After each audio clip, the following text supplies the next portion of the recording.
Halo teman-teman, kembali lagi di podcast kita. Nama saya Alexander dari yang sebelumnya. Jadi di video sebelumnya saya sudah pernah membahas tentang agama ya. Jadi untuk lebih memperdalam lagi tentang agama ini, hari ini kita bahas tentang kerukunan beragama dan saya sudah mendatangkan seorang ya bisa dibilang yang cukup berperan dalam agama, yaitu namanya Pak Hia. Dia itu adalah salah satu guru agama di sekolah saya dulu di SMA Wiatadharma Medan. Halo Pak. Halo ya. Ya Pak. Jadi sejauh ini ya Pak, Ya. Saya sekedar tahu Bapak kan sebagai guru agama Kristen di Wiatadharma. Iya. Selain itu Bapak ada profesi lain Pak? Yang pertama dulu nama saya Samati Sukihia, STH MPDK. Itu pendidikan yang saya dapatkan. Nah, pekerjaan saya selain guru agama Kristen di Wiatadharma, saya juga guru agama Kristen di SMA Negeri 8 Medan. Oh, jadi sama-sama guru juga. Guru agama. Di lain itu di gereja saya Sintua. Oh, iya. Sintua di gereja BNKP.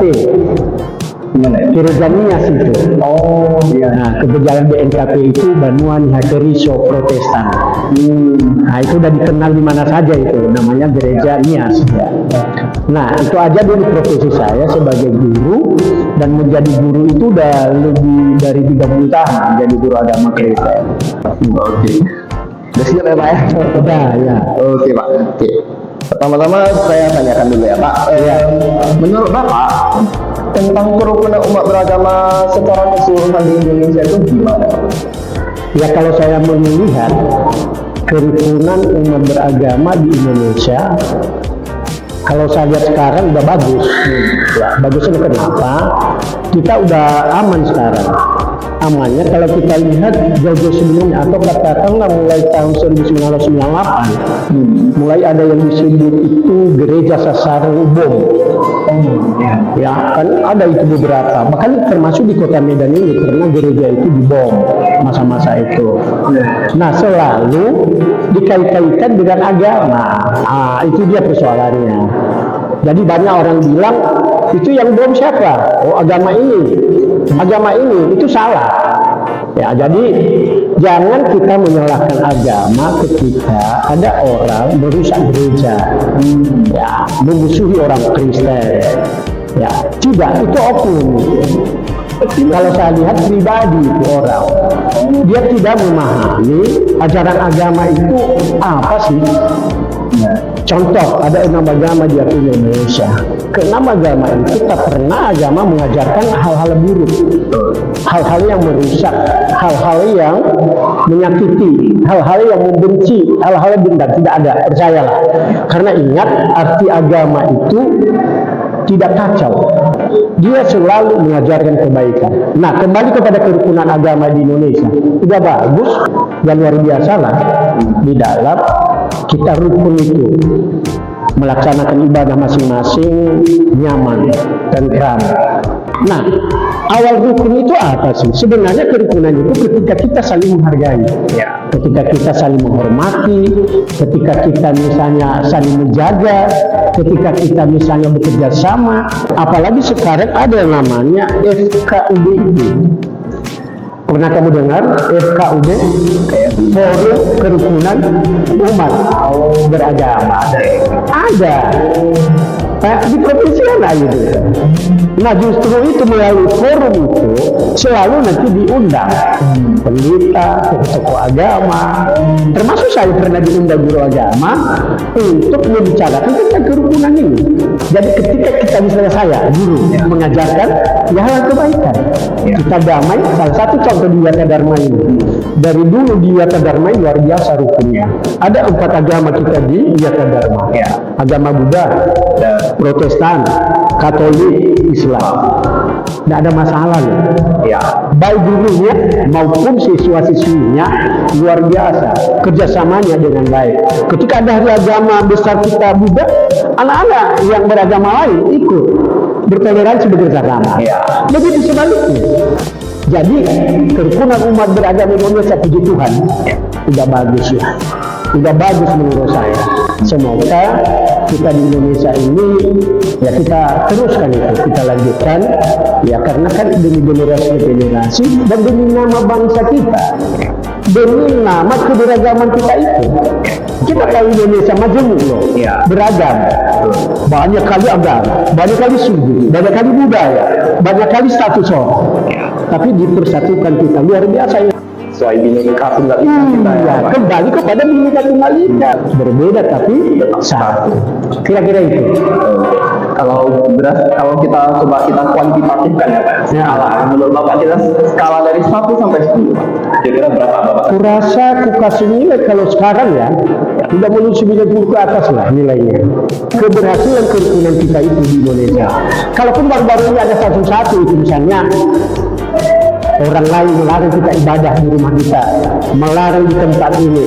Saya rasa itu masih kecil apanya volumenya. Jadi udah angka ke-9 sekarang, bagaimana kita rukun itu kalau saya lihat secara umumnya di Indonesia. Kalau dari Pak? Iya. Oke, dalam Bapak kan sebagai pemuka agama Kristen ya? Iya, iya.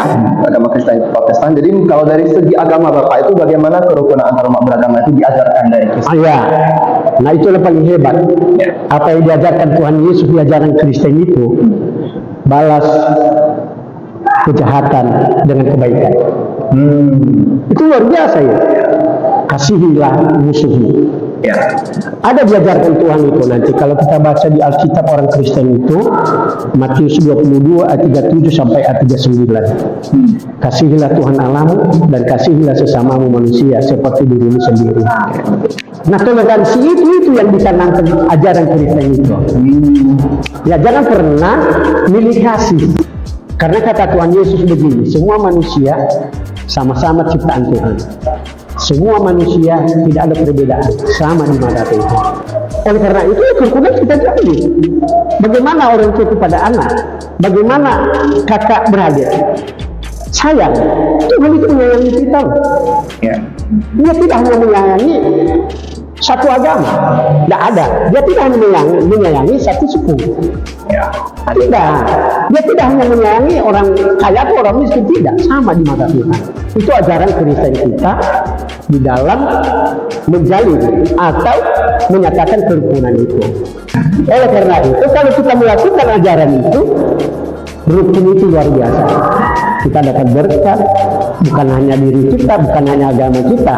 6 agama itu, sesama kita itu terberkati semua. Kira-kira begitu. Oke. Lanjut Pak. Ya. Kalau menurut Bapak, bagaimana cara menciptakan suasana kehidupan beragama yang harmonis di lingkungan masyarakat yang heterogen ini Pak? Iya. Untuk menciptakan supaya dia harmonis, saya sudah katakan tadi, contoh di Yata Dharma. Ya. Ya, udah lama saya ngajar di Yata ini, ada 4 agama, tapi harmonis luar biasa. Bapak Ibu gurunya, siswa-siswanya mulai dari TK, SD, SMP, SMA. Apalagi di Indonesia, di mana kita berada, itu tadi cukup tinggi itu tadi, saling hargai menghormati itu. Salah satu contoh, nanti sebentar lagi saudara kita puasa yang beragama Islam merayakan hari raya, ya kita saling menjaga, hargai mereka ketika puasa. Ya, kita rayakan bersama-sama, saling mengucapkan maaf, memaafkan ketika di hari raya. Sama dengan kemarin yang baru terjadi kan, selesai Natal dan Tahun Baru. Ya. Ya, misalnya di tetangga saya itu ada Pak Haji, Ibu Haji datang ke rumah. Ya. Ya, selamat Tahun Baru Pak. Ya, katanya. Amin Bu, sehat-sehat. Duduk Bu, minum Bu. Ini kue apa adanya. Jadi itu dia keharmonisan kita jalin. Mulai dari diri, baru tetangga, lingkungan, baru seluruh agama di Indonesia. Jangan saling menyalahkan, jangan saling misalnya membenci, jangan saling dendam, memusuhi, apalagi selalu mengatakan agamamu yang benar, agamamu yang salah. Itu muncul itu. Itulah pribadi tadi yang saya katakan. Ya. Kenapa mereka banyak orang tidak memahami ajaran agama itu masing-masing. Kurang mendalami ya. Kurang mendalami. Artinya, apa yang dirasakan saudara kita rasakan. Yang kita pikir apa yang terjadi di negara lain yang sedang perang-perang selalu di atas namakan agama, salah. kita merasakan juga sebenarnya. Ya. Sebagai orang Kristiani kita merasakan bagaimana kalau diri kita menjadi perang di Indonesia, menderita kita, susah kita, tidak nyaman kita, tidak menikmati hidup yang tenang, ya, tidak bisa berkomunikasi dengan satu yang lain. Oleh karena itu dihapus itu, sama dengan di Undang-Undang Dasar 45 bahwa sesungguhnya kemerdekaan itu adalah hak segala bangsa. Semua penjajahan dihapus di dunia. Jadi banyak orang pejabat-pejabat kita nggak memikirkan itu. Bagaimana kita hidup diciptakan Tuhan ini damailah, tenteramlah, tenanglah, nikmatilah. Lagi pula udah diatur dalam undang-undang. Iya, tapi selalu dilanggar kan gitu. Iya. Kalau udah bisa diundang-undang kenapa lagi? Aman kita kan dijamin oleh negara. Kira-kira gitu. Iya.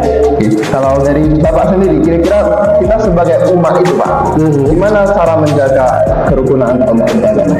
Menjaga kerukunan ini sebagai umat kita, seperti yang saya katakan tadi, ya salah satu contoh di tempat tinggal kita masing-masing. Dimanapun kita tinggal, bukannya kita hanya satu agamanya di situ.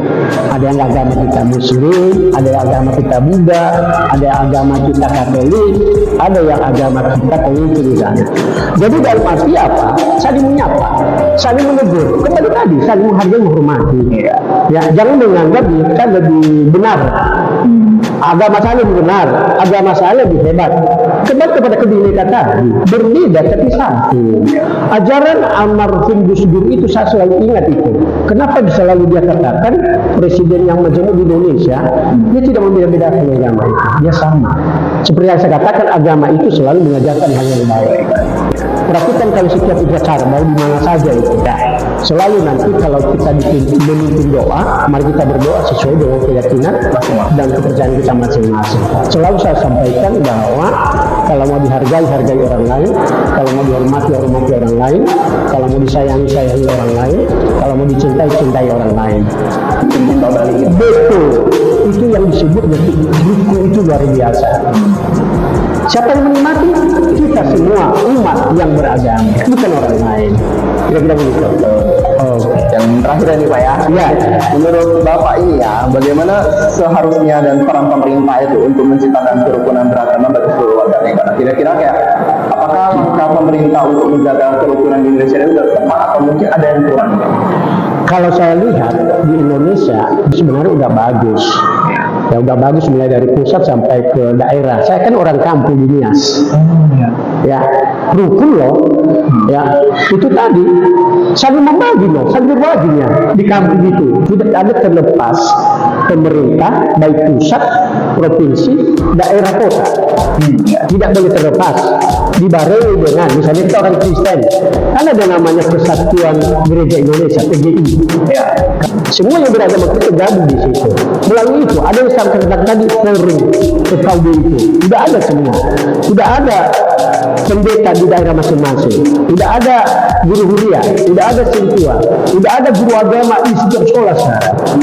Tidak mantap sebenarnya. Tinggal bagaimana kita terus mengingatkan. Karena kan manusia ini kadang-kadang bisa lupa.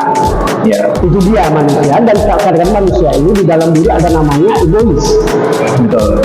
Mau benar sendiri, mau menang sendiri, tidak mau ngalah. Tapi selalu diarahkan melalui ajaran firman Tuhan masing-masing.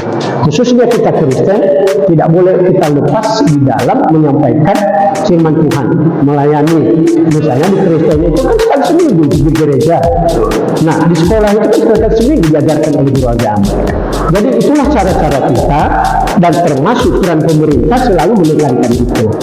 Ya, bahwa memang agama itu tidak ada yang saling membenci. Mari kita jalin kerukunan, mari kita jalin kerjasama, mari kita jalin toleransi, sehingga hidup rukun dan damai. Kira-kira itu. Terima kasih. Sebelumnya terima kasih ya Pak ya untuk waktunya dan kesempatannya diberikan. Oke, jadi teman-teman kira-kira seperti itulah pandangan dari seorang siswa dari agama Kristen ini. Kira-kira begitu aja podcast kita hari ini. Oke, sekian dan terima kasih.